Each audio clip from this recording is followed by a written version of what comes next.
साथियों नमस्कार, मैं हूं नीरज पटेल और आप देख रहे हैं नेशनल जनमत। किसी जस्टिस के घर में बच्चा पैदा होने पर नर्स बधाई देती है, बधाई हो आपके घर में जस्टिस पैदा हुआ है। ये बात मजाक में लेने की कतई नहीं है। सुप्रीम कोर्ट और हाई कोर्ट में जिस तरीके से निर्लज्जता के साथ वंशवाद, जातिवाद, परिवारवाद का खेल चलाया जा रहा है, ये बात अक्षरशः साबित होती दिख रही है। ये तमाम बातें करने के पीछे वजह है ये शख्स, इनका नाम है एस.यू. ललित। उत्तर प्रदेश की योगी आदित्यनाथ सरकार ने इनको उत्तर प्रदेश की तरफ से मुकदमों की पैरवी करने के लिए सुप्रीम कोर्ट में वरिष्ठ पैनल के अधिवक्ताओं में शामिल किया है। तो इसमें कौन सी बड़ी बात हो गई? बड़ी बात इस तस्वीर में छुपी है। इस तस्वीर में ये अपने पिताश्री सुप्रीम कोर्ट के मौजूदा चीफ जस्टिस यू ललित के साथ खड़े हैं। अभी तक इसी पर चर्चा हो रही थी कि 2014 में जैसे ही मोदी सरकार बनती है वैसे ही उनको जस्टिस बना दिया जाता है, क्योंकि अमित शाह के केस उन्होंने सोहराबुद्दीन एनकाउंटर और तुलसीराम प्रजापति एनकाउंटर के मामले में लड़े थे। तो पहले इनाम के तौर पर सरकार बनती है, उनको जस्टिस बनाया जाता है। सरकार दोबारा आती है तो सुप्रीम कोर्ट के चीफ जस्टिस बन जाते हैं। बंसबेल देखिए, जस्टिस यू ललित के पिताजी जस्टिस यू.आर. ललित भी बॉम्बे हाई कोर्ट में चीफ जस्टिस थे और इनके भी पिताजी यानी कि जस्टिस यू ललित के दादाजी रंगनाथ ललित महाराष्ट्र के सोलापुर में जाने माने वकील रहे हैं। इसका मतलब चौथी पीढ़ी से ये जज बनने का खानदानी पेशा चला आ रहा है। अभी भले ही वरिष्ठ अधिवक्ताओं के पैनल में शामिल किए गए हैं, लेकिन यही जस्टिस बनने की पहली सीढ़ी है, क्योंकि हाई कोर्ट और सुप्रीम कोर्ट का जस्टिस बनने के लिए ये जातिवादी, वंशवादी कोलोजियम सिस्टम में व्यवस्था कर रखी है कि आपको कोई परीक्षा पास नहीं करनी। कहीं से भी एलएलबी कर लीजिए, कुछ सालों की प्रैक्टिस करिए और प्रैक्टिस करने में भी ये ध्यान रखिए कि किस तरीके से केस लड़ने हैं। जस्टिस यू ललित ने विशेष तौर पर ध्यान रखा। अमित शाह के केस संभाले, विजय माल्या को कोर्ट की अवमानना के आरोप में 2000 रुपए का बहुत ज्यादा जुर्माना लगा दिया।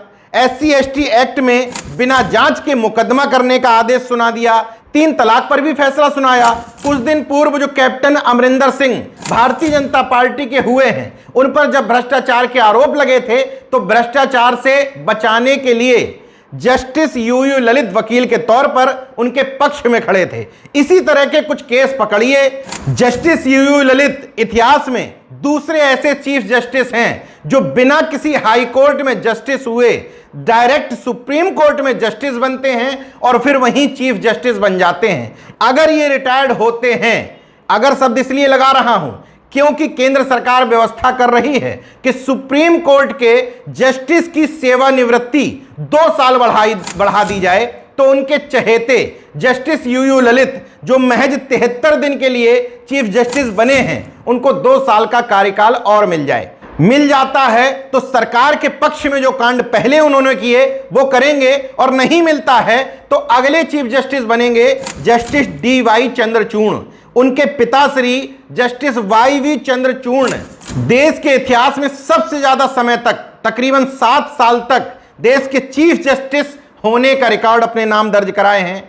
उनके बाद जो बनेंगे जस्टिस संजीव खन्ना। उनके पिताजी दिल्ली हाई कोर्ट के जस्टिस थे, नाम था देवराज खन्ना, और इनके सगे चाचा यानी कि पिताजी के भाई का नाम था जस्टिस H.R. खन्ना। ये बात बिल्कुल ठीक है कि पूर्ववर्ती सरकारों में भी ऐसे खेल होते रहे हैं, मगर जब लोग जागरूक हो गए हैं, लिखने लगे हैं, तब तो थोड़ा सा शर्म संकोच कर लीजिए। निर्लज्जता का आलम देखिए। इस समय जस्टिस यू ललित ही उस बेंच को हेड कर रहे हैं जिसमें सुप्रीम कोर्ट में EWS यानी कि सुदामा कोटा, गरीब सवर्णों के आरक्षण की सुनवाई चल रही है। ऐसे समय में ही योगी सरकार द्वारा उनके बेटे को वरिष्ठ पैनल अधिवक्ता में शामिल करना, क्या इसको भ्रष्टाचार और घूसखोरी ना माना जाए? क्योंकि एस.यू. ललित को उस पैनल में शामिल करने का जो लेटर जारी किया गया है उसमें इनका रजिस्ट्रेशन संख्या लिखी है D/3539/2017। मतलब 2017 में इन्होंने अपना रजिस्ट्रेशन करवाया वकील के तौर पर, अभी 5 साल भी पूरे नहीं हुए हैं। जबकि हाई कोर्ट में किसी भी अधिवक्ता को डेजिग्नेटेड सीनियर एडवोकेट बनने के लिए, मतलब जब वो अपने नाम के आगे वरिष्ठ अधिवक्ता लगा सकता है, उसके लिए क्राइटेरिया है कि 25 साल उसको वकील के तौर पर अपनी सेवाएं देनी है। स्टैंडिंग काउंसिल बनने के लिए 7 साल अपनी सेवाएं देनी है। ब्रीफ होल्डर बनने के लिए 5 साल की सेवाएं देनी है। मतलब अभी उसकी योग्यता ब्रीफ होल्डर बनने लायक भी नहीं थी, लेकिन वरिष्ठ पैनल अधिवक्ताओं में शामिल करके 10 से 25 लाख रुपए प्रति केस की उसकी जुगाड़ फिक्स कर दी गई। ये एक अकेला मामला नहीं है। सुप्रीम कोर्ट और हाई कोर्ट के जस्टिसों की अगर आप सूची निकालेंगे तो उनके नाते रिश्तेदार जो वकील हैं, उनकी दुकानदारी और धंधा ठीक ठाक चलता है, क्योंकि ये माना जाता है कि इनके रिश्तेदार जस्टिस बने बैठे हैं, तो इनके द्वारा अगर केस लड़वाया जाएगा तो उसमें हमें सहूलियत ठीक ठाक मिल सकती है, और इसी काम के ये लाखों करोड़ों रुपए वसूलते हैं। इसलिए वरिष्ठ पत्रकार दिलीप मंडल इस पूरे मामले पर बेहद तल्ख टिप्पणी करते हैं। टिप्पणी थोड़ी तल्ख ज्यादा है, लेकिन इसके बावजूद ये सुधरने का नाम नहीं ले रहे हैं, इसलिए मैं इस टिप्पणी को नैतिकता के पैमाने पर नहीं कसूंगा। उन्होंने लिखा, चीफ जस्टिस यूयू ललित का लौंडा 2017 में वकालत में उतरा है, अभी खड़ा होना, बोलना, कागज बनाना सीख रहा है। इतने में ही यूपी सरकार ने इसे वकीलों के सीनियर पैनल में ले लिया। अब बेचारे ललित बीजेपी केंद्र या यूपी से जुड़े मामलों में क्या ही न्याय कर पाएंगे। ईडब्ल्यूएस केस अब गया मान लो। एक दूसरे ट्वीट में टिप्पणी करते हैं, चीफ जस्टिस यूयू ललित का बेटा यानी जस्टिस यूआर ललित का पोता 2018 तक लॉ पढ़ता है, 2019 में थोड़ी प्रैक्टिस करता है, फिर लॉकडाउन लगता है, कोर्ट खुलने के बाद कुछ केस देख लेता है, यूपी ने उसे सीनियर एडवोकेट के पैनल में शामिल किया है। यह जज बनने की पहली सीढ़ी है। इस वंशवाद के पीछे एक जहरीला जातिवाद भी छुपा है। इसको सुप्रीम कोर्ट के स्वयंभू यानी कि धरती के मिलॉर्ड्स की संख्या के हिसाब से समझिए। सुप्रीम कोर्ट में जो 31 जस्टिस हैं, उनमें से 28 अपर कास्ट हिंदू हैं, जिनमें अकेले 12 ब्राह्मणी हैं। ओबीसी, एससी, एसटी, मुस्लिम, ईसाई मिलाकर के कुल संख्या है 5।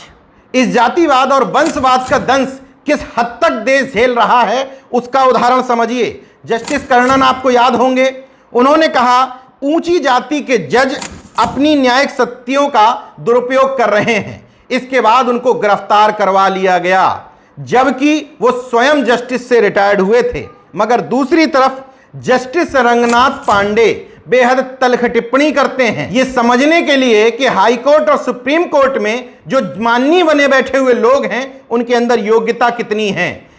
प्रधानमंत्री नरेंद्र मोदी को 2019 में एक पत्र उन्होंने लिखा था, कई न्यायाधीशों के पास सामान्य विधिक ज्ञान व अध्ययन तक उपलब्ध नहीं था। कई अधिवक्ताओं के पास न्याय प्रक्रिया की संतोषजनक जानकारी तक नहीं है। कोलोजियम के सदस्यों के पसंदीदा होने की योग्यता के आधार पर न्यायाधीश नियुक्त कर दिए जाते हैं। यह स्थिति बेहद दुर्भाग्यपूर्ण है। वो तो भला मनाइए कि उनका नाम जस्टिस रंगनाथ पांडे था, इसलिए ये जातिवादी वंशवादी कोलोजियम वाले जस्टिस उनके पीछे नहीं पड़े, वरना इतना लिखने पढ़ने पर निश्चित तौर पर उनका नुकसान करने के लिए जस्टिस कर्णन की तरह उनके पीछे पड़ जाते।